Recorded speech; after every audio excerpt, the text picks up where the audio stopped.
Look under a truck that's survived 20 winters of road salt, and you'll usually find one of two things: a frame eaten down to lace, or a frame coated in something dark, almost black blue, that looks like it was painted yesterday. The difference between those two trucks often isn't an expensive undercoating job. Sometimes it's a powder that costs less than your coffee this morning, mixed with warm water in a bucket. Rust is the quiet tax every metal owner pays. It doesn't matter if it's a truck frame, a garden tool, a cast iron pan, or an old gate hinge. Moisture finds iron, and iron starts giving itself away, flake by flake.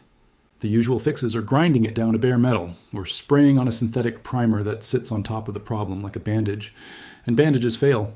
Moisture finds the smallest scratch, creeps underneath, and within a year or two, you're back exactly where you started, except now you've also spent money. But there's a category of chemistry that doesn't sit on top of rust. It changes what the rust actually is, and it's been sitting in plain sight for a very long time. The story starts, oddly, in leatherworking. Long before anyone understood chemistry, tanners across the ancient world soaked animal hides in vats filled with crushed tree bark to turn stiff skin into flexible leather. It's where the word tanning comes from. And in workshops where iron tools occasionally slipped into those vats, something strange kept happening.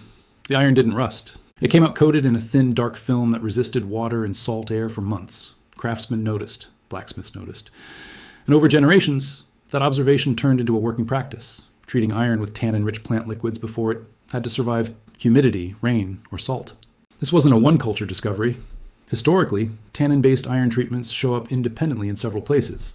East Asian metalworking traditions that use tannin-rich extracts like fermented persimmon juice for wood, paper, and tool preservation. West African ironworking communities that treated blades and farm tools with tannin extracts from local bark before monsoon season. And craftsmen in Persia and the wider Middle East who used pomegranate rind, genuinely one of the most tannin-rich plant materials there is, to protect blades from desert humidity. Even South American metalworkers used quebracho wood, among the densest natural sources of tannin on the planet, to preserve iron tools. Different continents, different centuries, no shared communication, and yet the same basic chemistry, discovered again and again because the problem was universal and the solution was sitting in the local trees. Here's the actual science, and it's genuinely elegant. Rust, iron oxide, is a loose, flaky, unstable compound. Tannic acid reacts with it and converts it into iron tannate, a dense, dark blue-black compound that is essentially insoluble in water. It doesn't sit on the surface waiting to peel off. It bonds into the existing corrosion at a molecular level and becomes part of the surface itself. Think of it less like painting over a wound and more like turning the wound into scar tissue. Stable, sealed, done. That's why it's called a conversion, not a coating. This isn't some hidden secret either. Militaries and navies across different eras have documented experimenting with tannin-based rust treatments on ships and equipment, because in humid, salty conditions, corrosion was a constant operational headache. And today, if you pick up a bottle of commercial rust converter at any hardware store and actually read the safety data sheet on the back, you'll very often find tannic acid listed as the active ingredient, just diluted into a branded solvent base and sold at a markup. And that's really the honest explanation for why this isn't common knowledge, not some grand conspiracy. Tannic acid is a naturally occurring compound. You can't patent it. You can't build a subscription model, a franchise, or a premium dealership package around a powder anyone can buy in bulk for a few dollars. So the industry did what industries usually do with a cheap, unpatentable solution.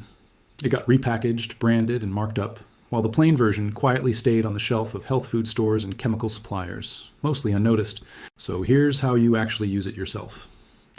Start with food-grade tannic acid powder, available from health food suppliers, winemaking supply stores, or online chemical retailers, usually a few dollars for a bag that goes a long way.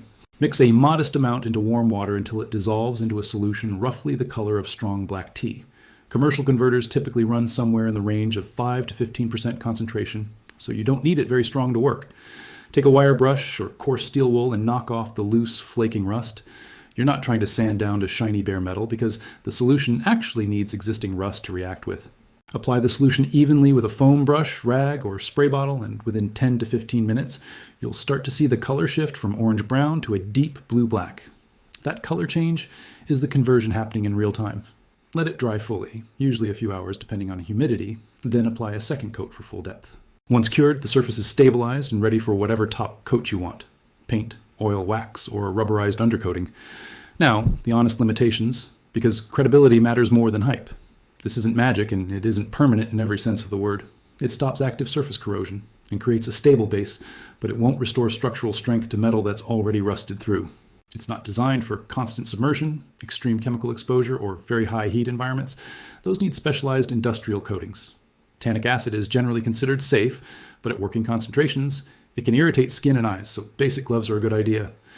And for genuinely load-bearing rusted parts, think suspension components, structural frame sections, this is a maintenance tool, not a substitute for proper inspection or replacement when the metal itself is compromised. What's actually interesting here isn't that someone is hiding a miracle cure.